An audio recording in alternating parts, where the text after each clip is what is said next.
Hi, everybody, and welcome back to Critical Moves. Today, I'm your host, Jack, and I'm joined by Al. Hey, Jack. Hey, Al, how are you doing today? It's the first day of summer.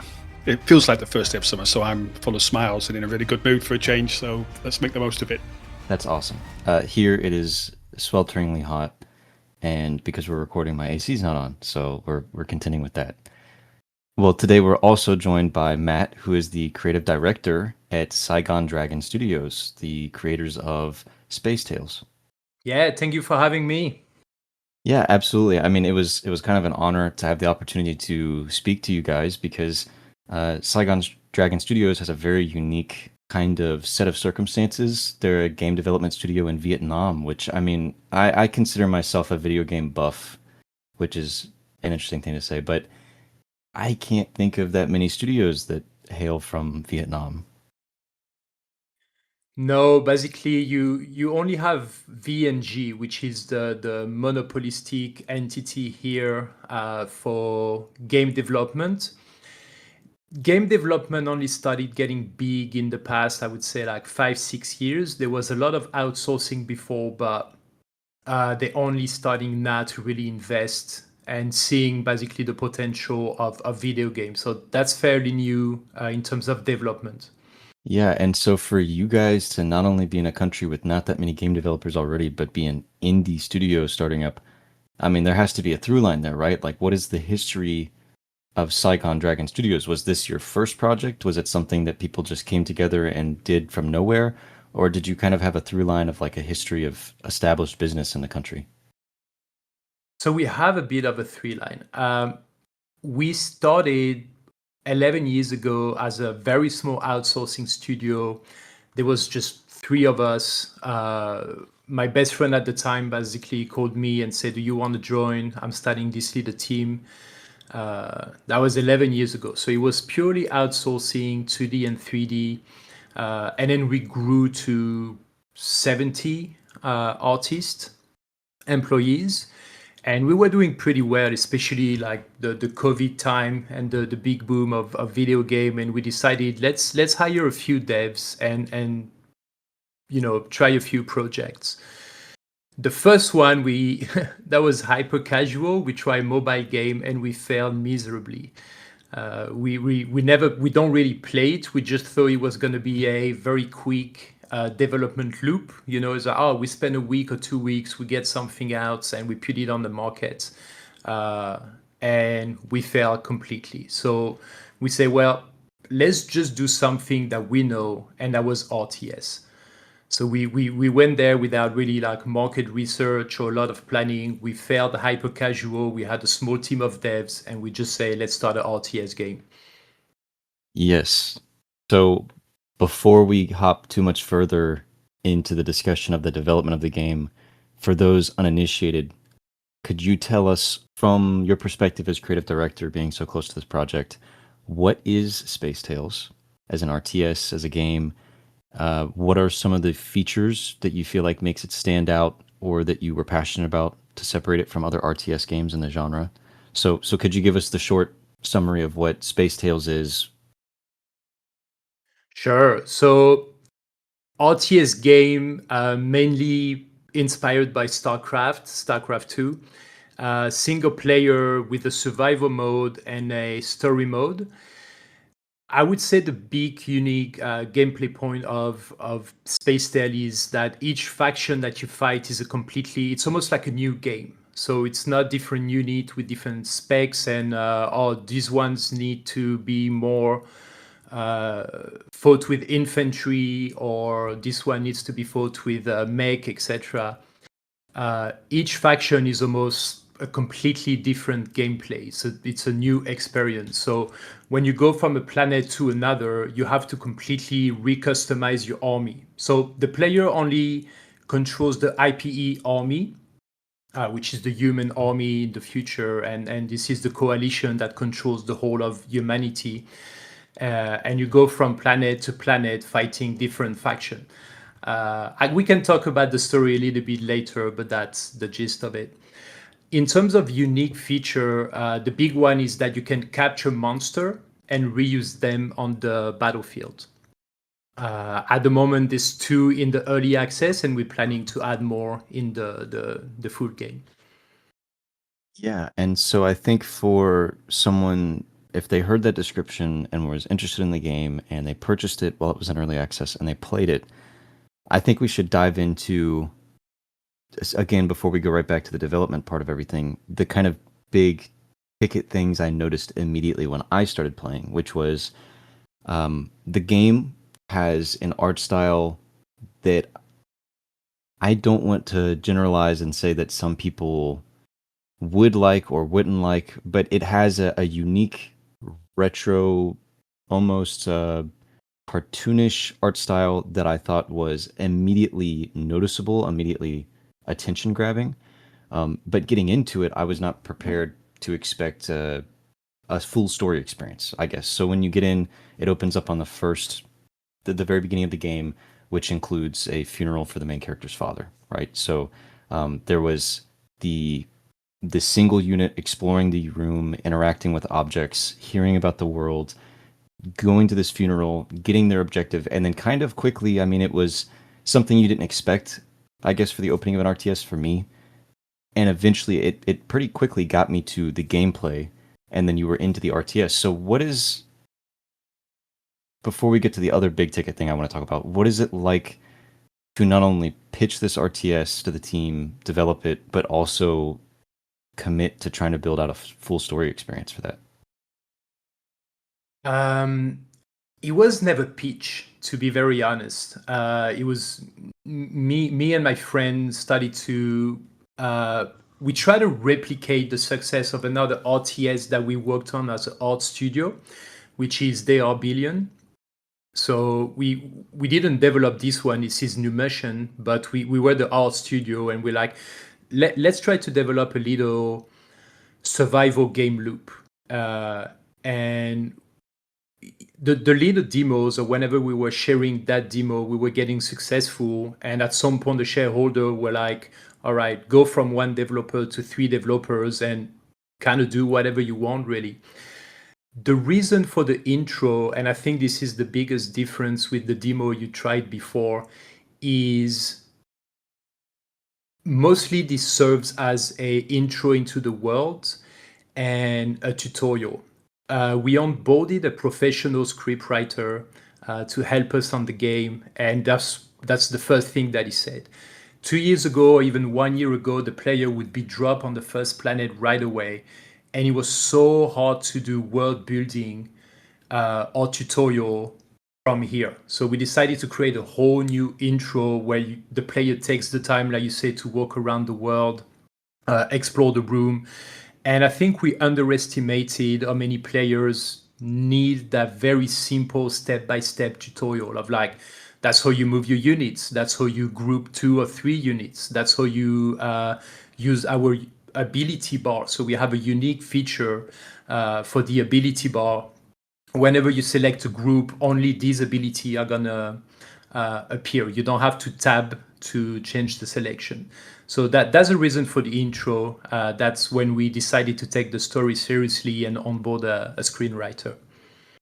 Right. And I think the next big ticket thing that I wanted to touch on, just because I don't want to skip past things that we probably should address about the story or discussing that, but like the thing about the game I'm the most obsessed with was the production value, because from initial impressions, my preconceived notions, like the things that I assumed looking at the game, what I was most pleasantly surprised with was that the game looks like it was made by 70 artists, which I hope comes across in the best way possible.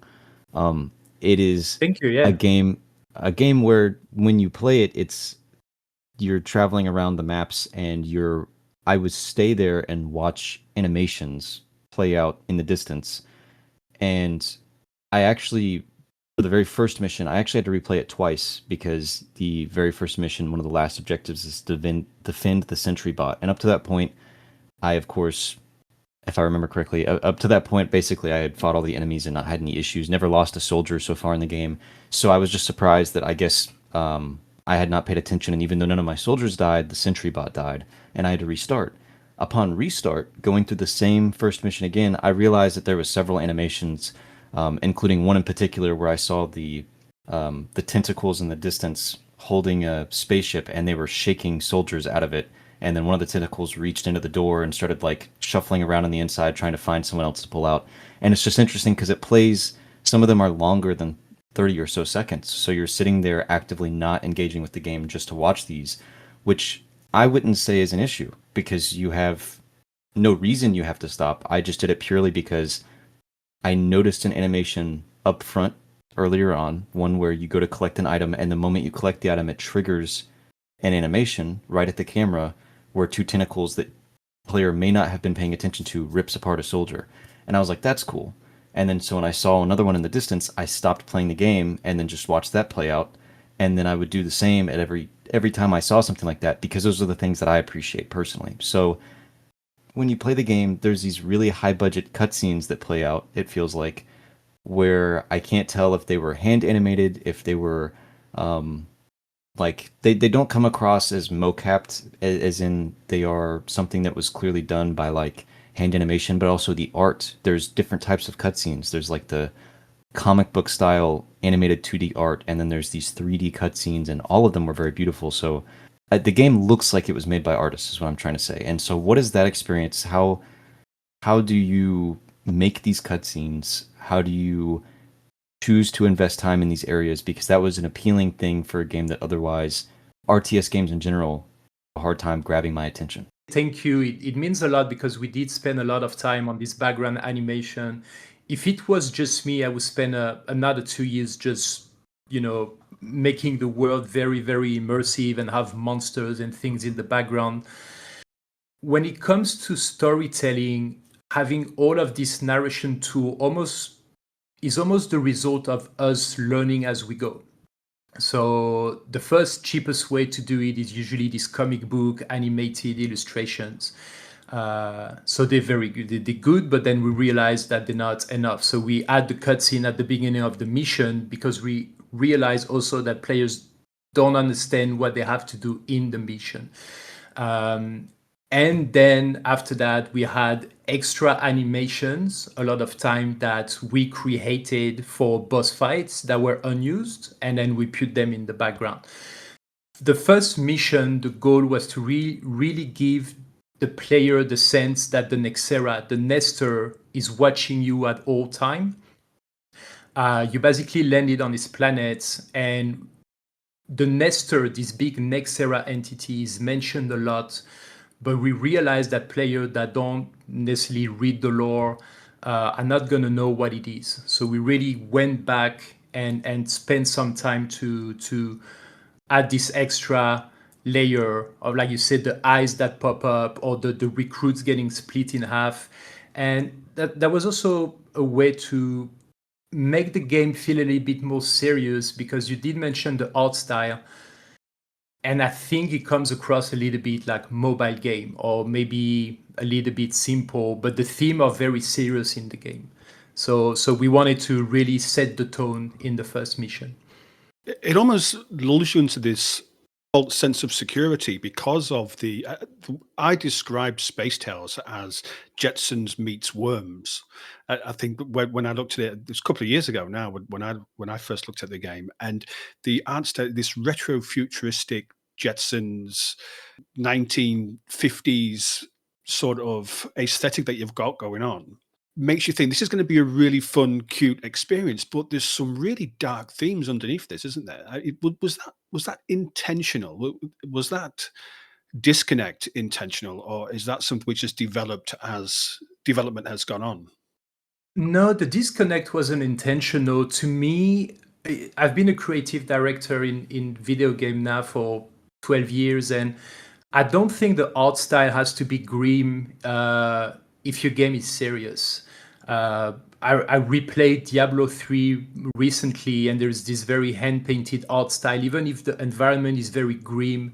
Blizzard always had like very bright, colorful character, but very serious themes. The art style is a mix of what I love doing. I'm an army painter. I love Warhammer 40K. I love Space Marines, etc. So that's a style that I personally love doing, painting. And the theme is the story we wanted to tell. And I know that the games that I love the most, or the story I love the most, are the one that takes themselves like more seriously. So it was almost later down the road when we started showing the game and that people were doing, or saying like the art style doesn't match the tone. I almost never thought about it before. For me, it was never really an issue. It's not an issue. It's just it's not an issue. It's just an observation. It just seemed to Yeah. be. There's absolutely nothing negative about that.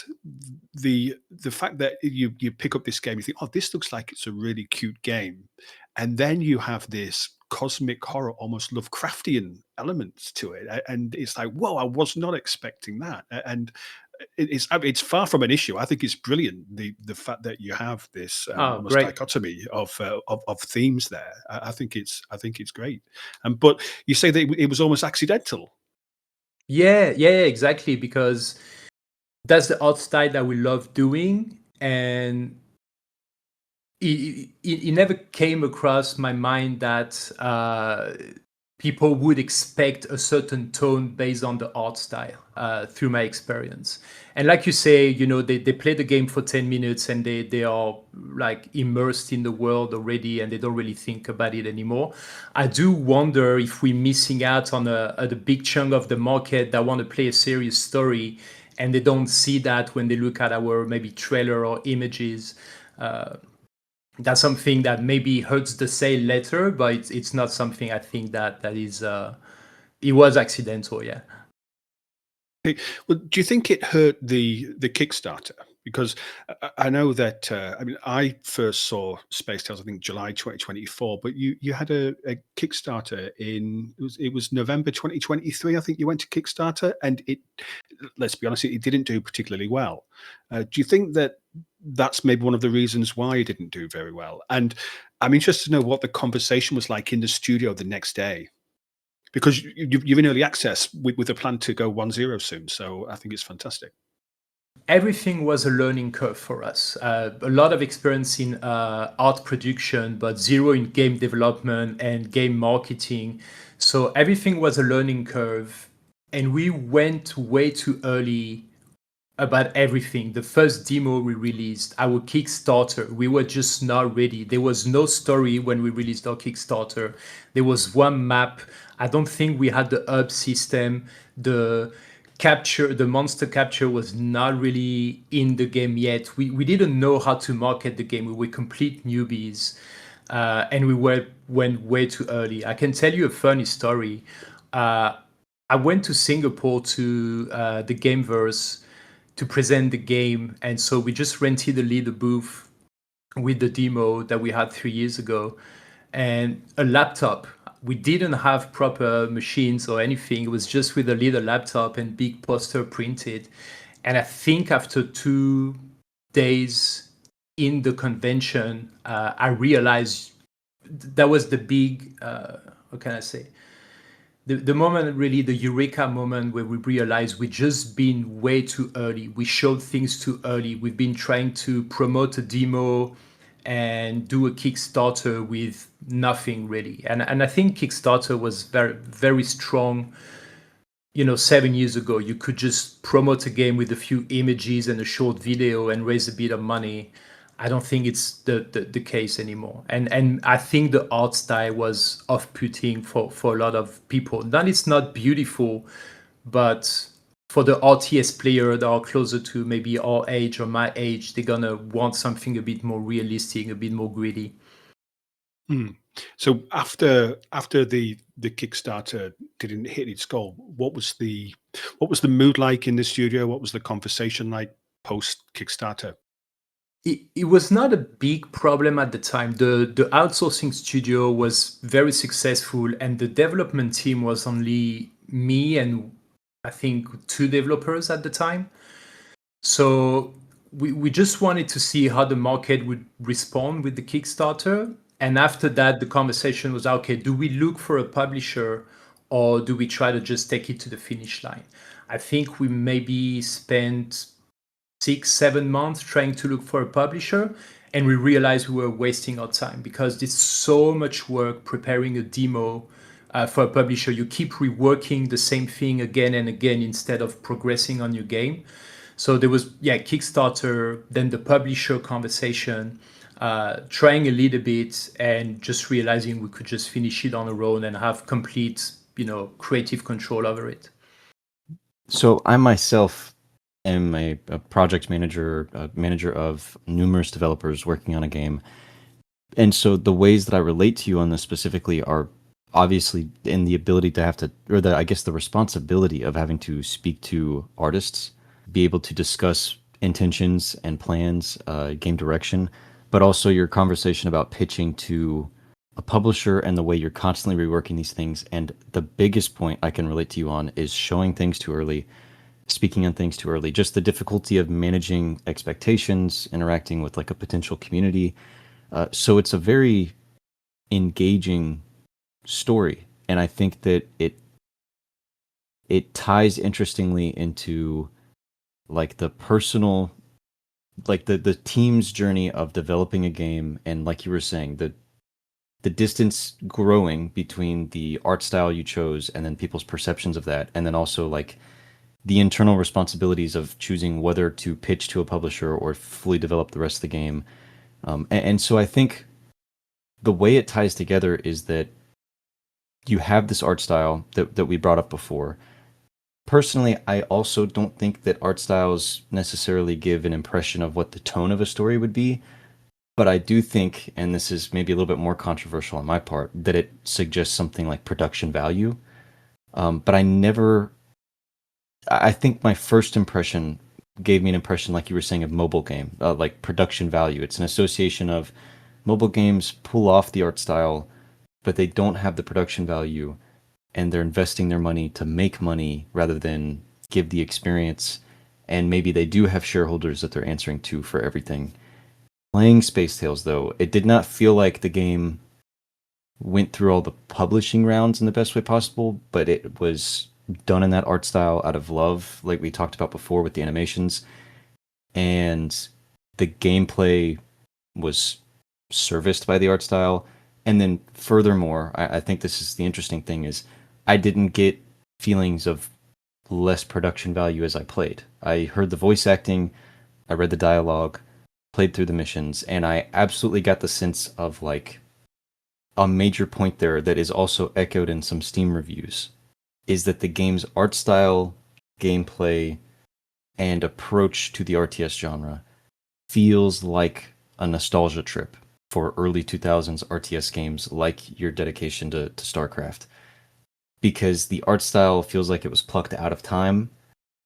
You could have convinced me, and this is going to sound bad, but that this was like a movie tie-in game to an animated film that had come out in the early 2000s.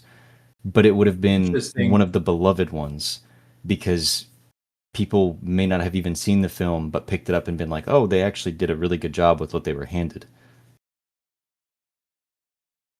Interesting. Yeah, I mean, again, thanks a lot. And the passion for the art style and the theme also comes from my personal passion for comic books. So I really grew up on European graphic novel from Juan Jimenez, the Meta Baron, etc. So we just had so much fun doing concepts and monsters. When it comes to art style, because we started with so many artists and not that many devs, I think we played it safe too. This art style is very easy to iterate and very easy to optimize. So it is serviceable to the gameplay, and the visual target is what we want it to be. But to be honest, it's also a very safe way to approach game before going with complex cult and PBR workflow, etc. We took the safest workflow, and then it worked. So the art style is also sometimes a safe bet on optimization later, and that's definitely also the case for Space Tale. Right, and there's also an intentionality, because like there was a moment of a little bit of magic where in the first mission like you were saying, making the player feel like the the Nexera, right, is like watching them. There's an eyeball that pokes out from an array of, I guess, stones that have fallen down from the wall, and so the eyeball moves around behind the perceived wall. I personally, I felt like that was touching on something that I don't see so often in games, and I don't want to say that other games aren't detail oriented or passionately made, but just as I was describing the animations earlier, I don't want to continue harping on the same point, but it felt like being able to walk under that bridge and that it was there was just a touch of like, well, it communicated exactly what you were asking, or I guess what you were suggesting. It communicated that I get the impression that it was watching me, that it was present behind every wall, that it was under the ground every time I walked. And while I didn't understand, because I had questions initially, I was thinking, okay, they're talking about critical mass. Is this a hive mind that consumes flesh, like, like so many different science fiction tropes for that, or is it something that accrues mass in other ways? What are its intentions and goals? And so, at the very least, while the eyeball didn't answer any questions, it gave me the impression it answered some questions to me initially with that. And so, when I say that it doesn't feel like there's no production value, I think another important thing is, regardless of how other people feel about the art style, I think that it lends itself to let you make iconic troops, because I can't say how many RTS games off the top of my head are leaning into this art style like you are, with the serious tone in mind, and that gives you an opportunity to design some units very well and give them voice lines. Because whenever I grabbed the nurse, one of the first impressions I got was, I was like, oh, she has very unique voice lines, like she's reading this a certain way. The actress was intentionally reading this a certain way, like it was written. There's like a flirtation there. It was things like that where it was immediately stood out compared to the rest of the units in the squad. Did you try the voice line for the Litos yet? They're like the woman race that you encounter much later, and she's a lot more flirty. We are on the very, very edge of what we can do on Steam, so that's pretty funny. I remember playing the first mission again and again, and there's also a reason why we add these things in the corner. So a lot of the reason in the mission where the player has to go explore is to go pick up the research points or the space logs, etc., etc. And they did feel a little bit like fetch quests at first. We would watch streamer or other people play the game, and it's like, go take the leader recruits and walk all the way there, grab the research points, and then nothing happens. So these little visual things that happen in the background, for me at least, is kind of a little reward for the player as well. Like, you went all this way, you took your lone recruits to pick up this space log or this piece of lore or the research points. The reward needs to be more than just this pickable item. There needs to be more that happens in the world. And the other mission have a bit less of that, but we're gonna add them between the early access and the full release. I want to add a lot more things that the player can read in the game, like monitors and lost shadows and recruits that have left diaries before dying, etc. We're gonna add a cult. So the existence of the Nexera, this Nexera are kind of a tyrannid-like species that eats planets. So it's gonna eat the planet, but before it does that, it's gonna clone itself, put itself on little chunk of the planet called Nestroids, and throw it everywhere around the galaxy. So that's how they multiply. The origin of the Nexera is going to be very important and explained later in the game, so I can't spoil too much. But they basically consume everything until the planet collapses. So that is something also that is so hard, is to try to do so much lore and world building in the dialogue without making them too long. Our first dialogues for the first mission were like 5 minutes long. It was so long, people were skipping them. And so it's always the question of, how much do you put in the dialogue without boring the player and making sure they get the objective of the mission, and how much do you put in the lore? And as when you write your story and you create your world, you want to make sure the player knows everything about the origin of the aliens and what's gonna happen, and you want to make sure the payoff later in the mission is the actual payoff. But then, oh, what if the player didn't read this piece of lore? Are they gonna know that so that was very, very difficult. I'm not sure if you noticed between now and the demo 2 years ago, but the dialogues are a lot shorter, and we trust that the player going to spend a bit of time reading the lore. We hope so. On the subject of lore and themes, there's a lot of themes of imperialism and colonial expansionism in this game. And as a Vietnamese studio, there's I don't want to use the word irony, but there's an interesting connection there with Vietnam's history as a colony and expansionism. Was that a deliberate take on the experiences that the Vietnamese have had? No. It's absolutely random, or it's not deliberate at all. I think we wanted the Starship Trooper tone. Like I said, I'm a huge fan of the classic like Dune and Warhammer 40k. And again, it's funny. It's a bit like we realized that later. It's a little bit like tone and art style. It's when we started showing the game, we're like, oh yeah, Vietnamese studio, imperialism. I'm like, oh no, not at all. I really admire your honesty, because I'd be out. I say, oh yeah, that was intentional. Yeah, we meant to do that, but it's like no. Maybe I should do that. It was another accident, but no, it's just. I mean, even subconsciously, there's a lot of themes which would be very relevant to Vietnamese history in Space Tales. It's just interesting that, like the last one we talked about, where the disconnect between the Lovecraftian cosmic horror and this Jetsons style art. It's like, well, no, we didn't do it on purpose. But it's almost like maybe subconsciously there's themes which are, because we are informed by our experiences and the experiences of our particular cultures. So it's just quite interesting that those themes, which are very relevant to where the game is being developed, have made it into the game. Very true, and it's hard to know which one, like what all the years in Vietnam has affected the theme of the game.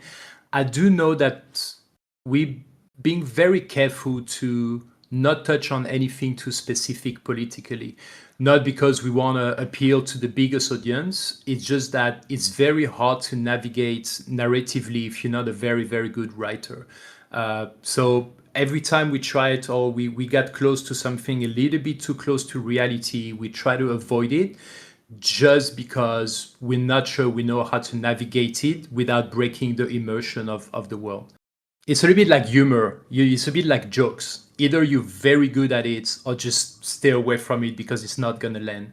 The few times we tried, exactly, it's like it's like a bad Marvel movie. There's gonna be a bad joke, and sometimes it lands, sometimes it doesn't. So we played it pretty safe, and we try to stay on topic. And to be fair, the Imperialism, if there's an old trailer, I think that is almost 4 years old, for Space Tale, and we did the Starship Trooper format, where it's basically an advert for the university and the recruit program, and it's like, move away from your parents and grab your independence and freedom, and then you see cuts of recruits getting shredded on planets, but also like illustration of them going at the gym and looking good. So that was. And then once we realized the humor was not landing, we're like, well, let's keep the serious theme about that, but let's drop the humor. Well, I think that there's an appeal to that, I would even argue, because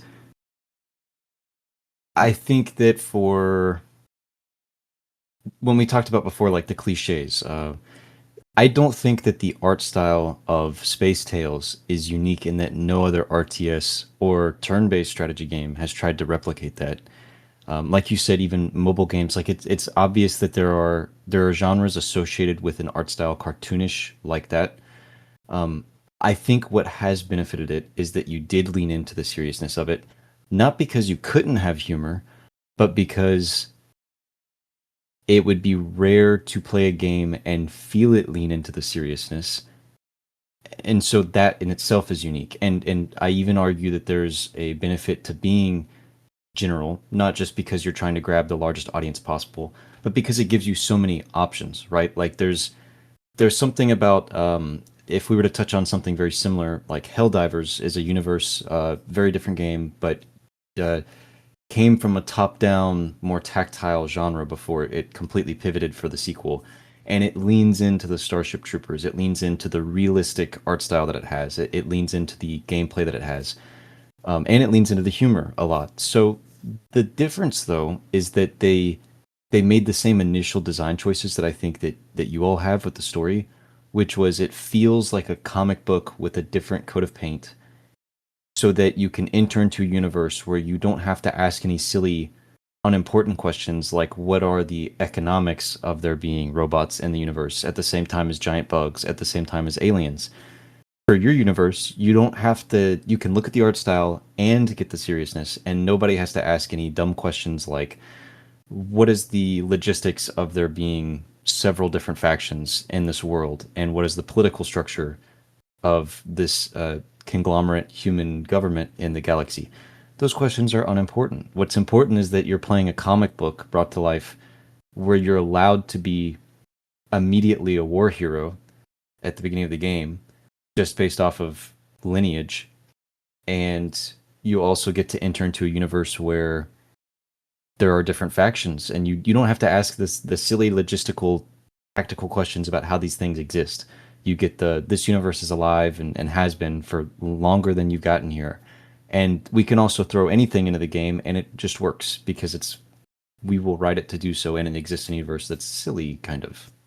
This is so interesting what you're saying. So this was a big question when I wasn't the only one writing the story, and I had the big piece of the puzzle in place. I didn't know how to have them tied together. So we had a professional scriptwriter join, and he asked the first interesting question was, do you want it to be a world building driven plot or a character driven plot?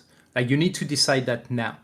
And so it's exactly what you're saying. It's, you still need to know the logistic in your head.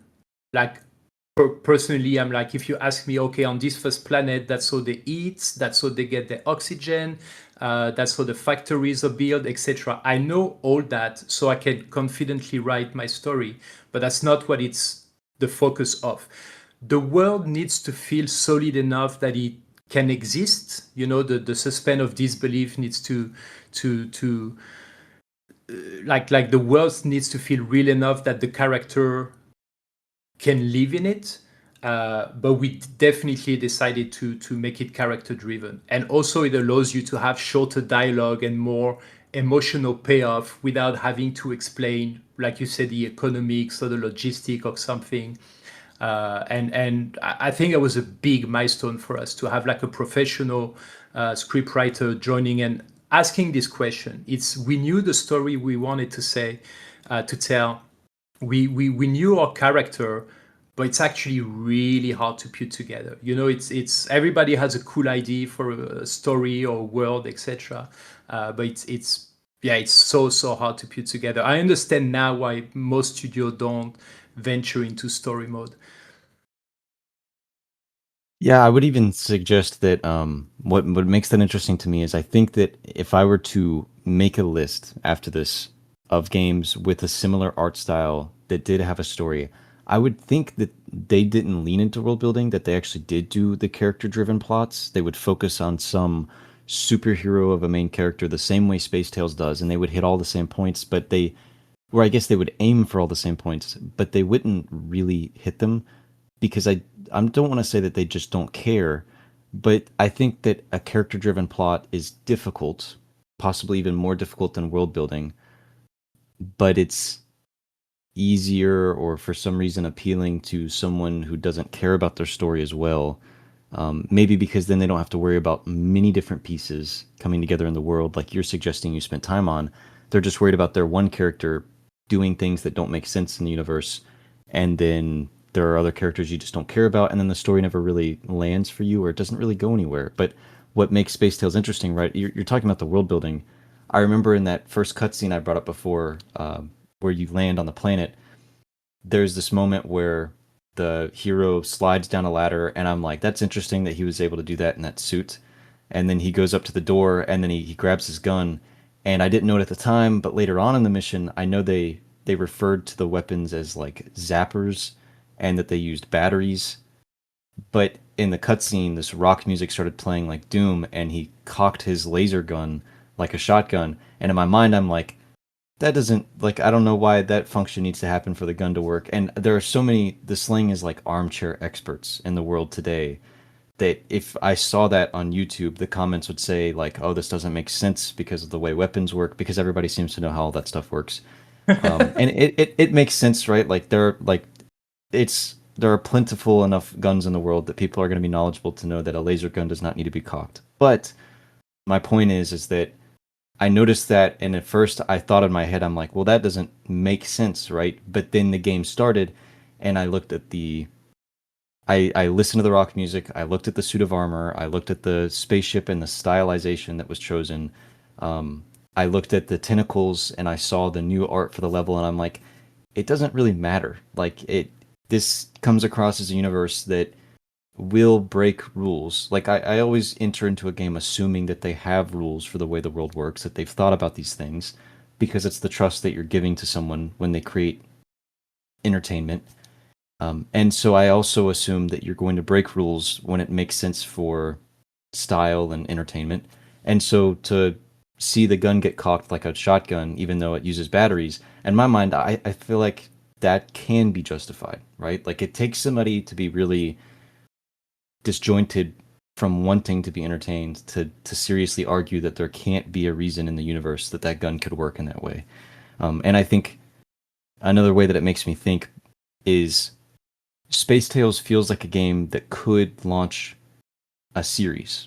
There could be a Space Tales 2, there could be a Space Tales 3, and it's something that I think might work because you're already introducing so many elements into the story that you can justify with the art style, and the type of story don't have to be fully explained. I don't need to know how the Nexera works in the first game, even if that is your intention. I myself as a player don't necessarily need to know everything about it, but it kind of feels like this is a trope in real life, that a Space Tales 2 would come out and they would remove all of the other factions and make it a story focused only on the Nexera, and then I'd have to wait for the third game to get to the robot faction that I like.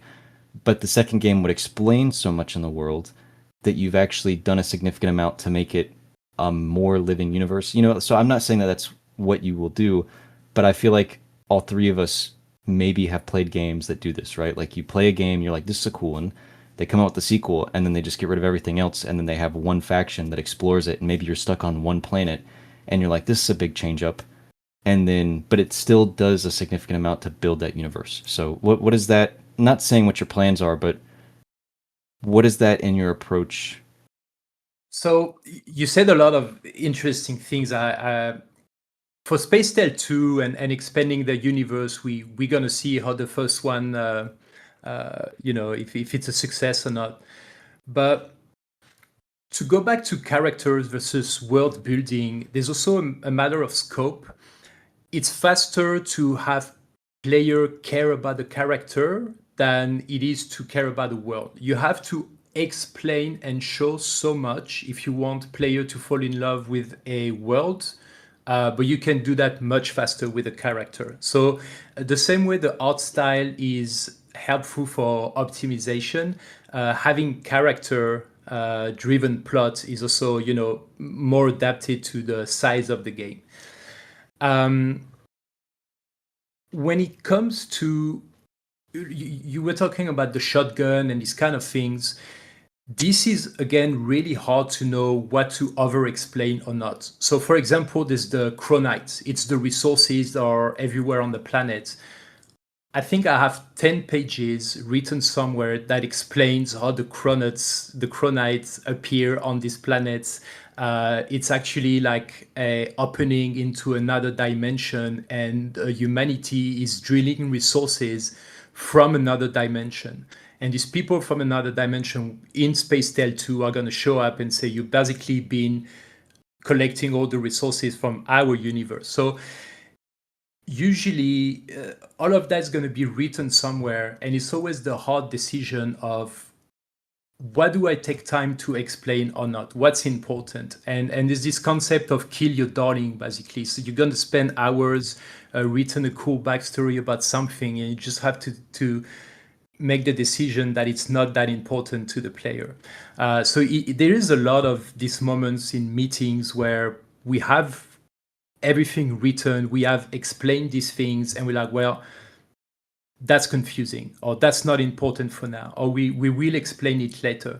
And I think a little bit like in a movie, we in the first demo, we had so much cramp into one dialogue. So we had the first dialogue, and we expect the player to understand what the Nexera are, what the Nestor is, how they operate, the fact that if the Nestor grows, the planet's going to crumble, who Xander is, introduce Vespera, all of that in the same dialogue. And again, having the script writer say, like, you need to break that down a lot more, and you need to decide, you need to cut 50% of what you're explaining. And if it's really important to you, a little bit like you say, then do it in another mission. Maybe you can focus one mission where you explain this one thing. So it's a matter of basically selecting what you think is important for this mission or this chapter. And it's usually going to be based on what you want the payoff to be. So you need to know what the end of the chapter is, so you can focus on what concept you want to implement during that chapter. I think there's a risk that we over-explain things, and I think that this is true in a lot of pop culture, where as you said, you've got 10 pages explaining something which probably doesn't need 10 pages in the game. And I think that there's a huge risk in, as Jack said about about cocking the zapper gun. People saying, well, why does that happen? And you get nitpickers, and I think that I guess the best thing to do is to keep things vague and rely on the rule of cool. And I think that the rule of cool really applies to Space Tales. It's like, why is he cocking his zapper gun? Because it's cool. You don't need any more of an explanation than that. And I think that there's a risk of opening up all these threads which can be pulled if you start giving people lots of detail on things. Well, you don't need to know. It's not essential for you to understand why the gun is cocked like a shotgun in order for you to go and enjoy the experience of playing Space Tales. So that's, I don't know, just an observation. It's not a question. It is, no, but it's very true. One of my favorite documentary about video game is I think it's a no-clip documentary on YouTube about Hugo Martins on Doom 2016, and he talks a little bit about his creative process. And he talks about this scene in the elevator, after the first combat tutorial, and the rock music starts, and the Doom Slayer just cock his shotgun. And I'm like, yeah, this is just cool. I want that in my game. I don't know how many games I'm going to have the chance to make, so I'm going to make sure it's in the game. And that's the only reason. Absolutely. It's an iconic opening for Doom 2016, and I liked the impression it gave me for Space Tales at the beginning of that first mission. But I did want to jump back to the studio. I think you and Al kind of touched on it before, talking about the themes of the game and everything. But what is it really like? Because I think part of your Steam page alludes to the development team, the actual programming behind the game being comprised mostly of a Vietnamese team. Obviously, you have a team of, you said, 70 artists at the studio in the capital of Vietnam. So here you are with a team comprised of people from around the world, yourself included, and Vietnamese staff. So what is the cultural relationship within the studio? What is life like living in Vietnam? How does that work for the studio? Well, life in Vietnam is awesome. So we're not 70 now, we're a little bit less, and this team of artists is mostly on the outsourcing side. So the team that's working on the game is a lot smaller. And I've been here a while now, and I don't really feel any cultural challenges. I think that everybody's so passionate about video game that the culture of video game basically takes over any kind of cultural difference. Of course, in terms of management and day to day and the way you address each other, you have to be mindful of culture. But when it comes to working and roadmaps and vision and creativity and what we want to do with the game, I never felt like culture or being in Vietnam was in the way. Right. Okay. And then I guess my next question to evolve off of that is Space Tales, if it succeeds or if it hits an internal mark that you would consider success really, or if it's just a very, very good learning experience, what does that mean for the studio looking at opportunities like developing their own RTS or other games on their own? And what do you think good success in your mind looks like for Vietnam at large, since we addressed at the beginning that there's not that many development companies there? The first metric we're trying to hit would be, so first of all, we do enough sales to support the current development team. That means we can either continue working on Space Tale, DLC, or Space Tale 2. The ranking of the game, so far we're like 100% positive, and I really hope we keep getting positive review. What it means for studios in Vietnam, I'm not really sure. We still, RTS is not very popular in Vietnam. So Vietnamese was the first language we localized after the original language in English, and it hasn't sold much. So we haven't had a real impact on the gaming market yet, but we hope that is going to be the case in the future. League of Legends and mobile is really, really big, mobile gaming, but RTS is still pretty unknown in Vietnam. I mean, we are a strategy-focused podcast, so we'd love to have you back in the future, but do you foresee that I can see the economical reasons why your studio might pivot to a genre or a stylization that more closely reflects like the local audience, right? So do you foresee that Space Tales could pivot as a franchise into the directions that Vietnam is more interested in? Or do you foresee something besides Space Tales being your next like kind of crack at trying to get into the industry locally? I don't think we're going to target the Vietnamese market. I think it makes us look very attractive for local talent. So the pool of talent is insane in Vietnam. We're 2D artists, 3D artists, etc. And the first thing I can think of when I look at Space Tale and what it means, it does look and feel like a passion project. And that's going to be the best argument for us to have the best talent coming our way. When it comes to player and the market, I don't think we're going to pivot to be more attractive to the local market. I think we're going to continue doing what we like, which is really like pure RTS. If the players in Vietnam start loving it, then it's the best, but I don't see us pivoting to something that would cater more to the players here. Right. And like I was saying, I think there's an economical reason why that would make sense for another studio to do, but you can respect the choice that like Space Tales is aiming to be an RTS. That's what a majority of the studio had been outsourced to work on in the past. So sticking with that is like a respectable choice. Do you feel like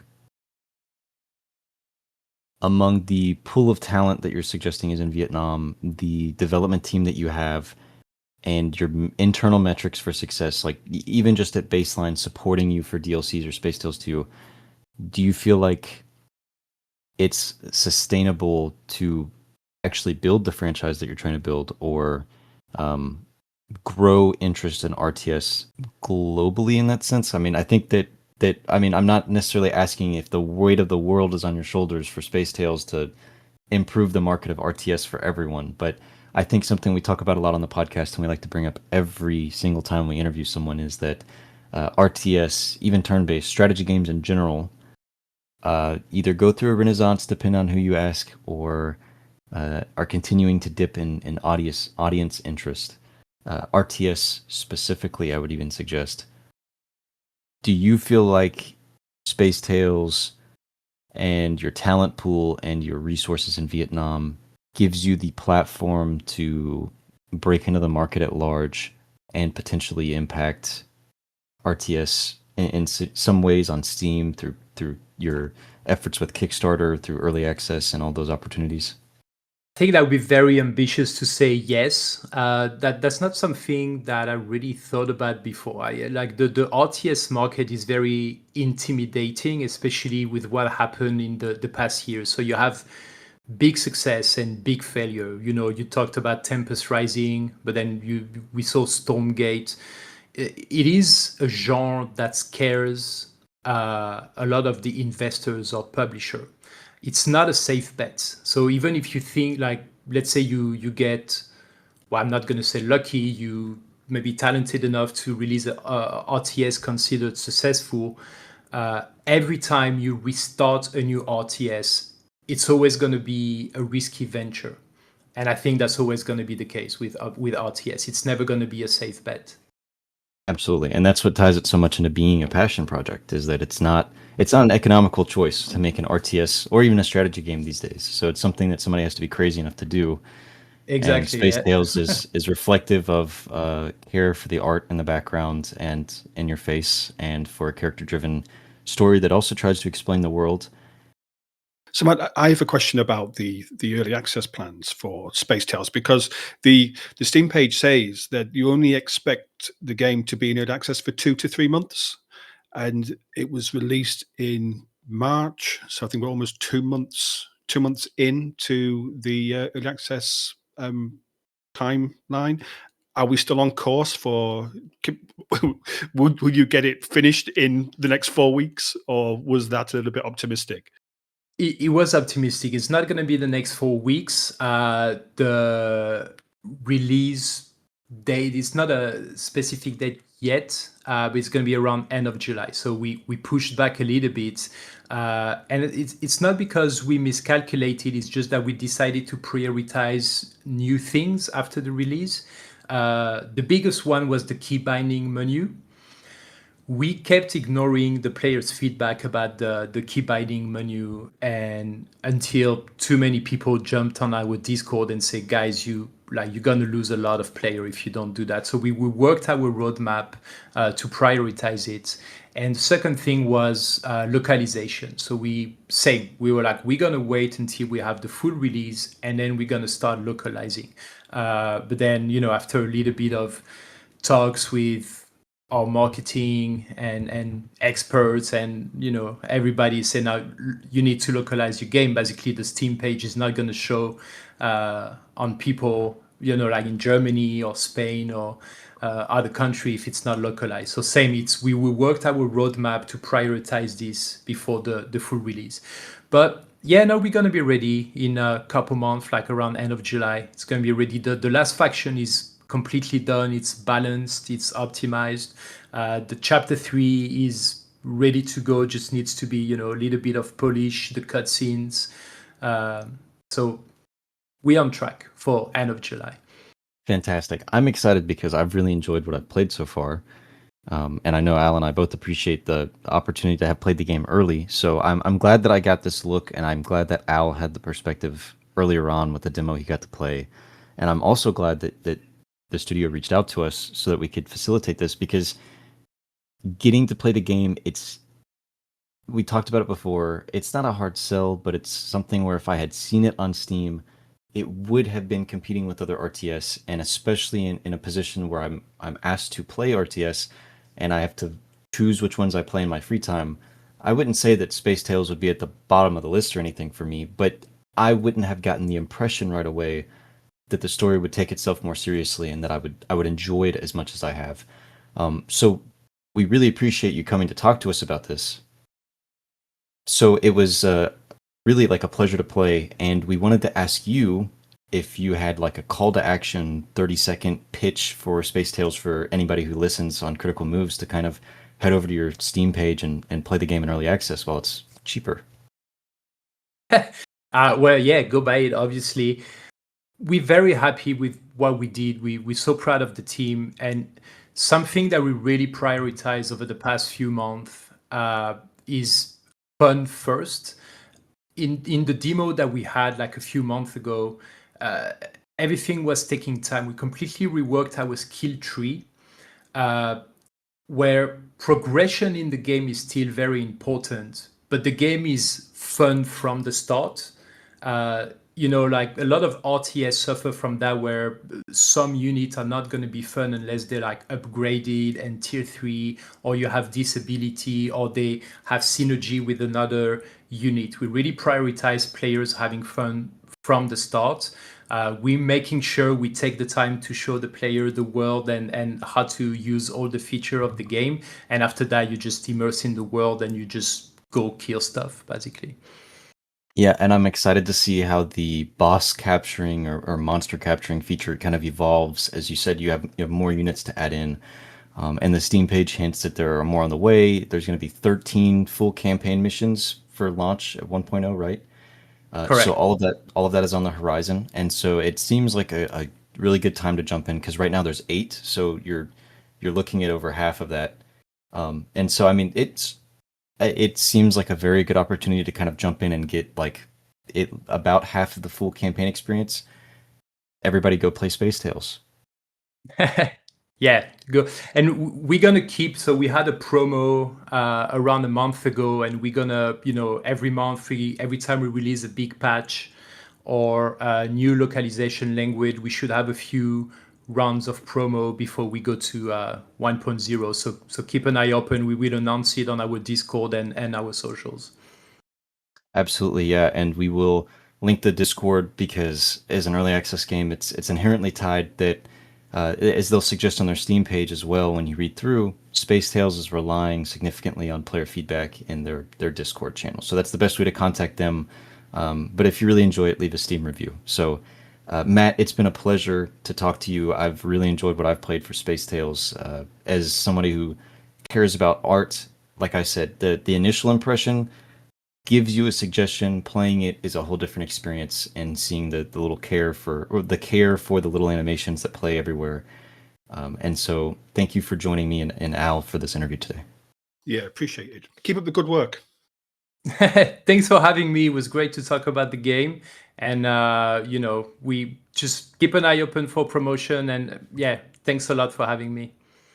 And if this was your first time listening to a Critical Moves episode, Critical Moves, as you should know now, at the end of the episode, is a strategy games podcast where we can host interviews with wonderful game developers from around the world, getting to talk about all of their experiences trying to make games in the strategy games genre. We also do weekly episodes every Friday on strategy game topics. If there's something that you'd like us to talk about, or someone you'd like us to talk to, you can come find us in our community Discord.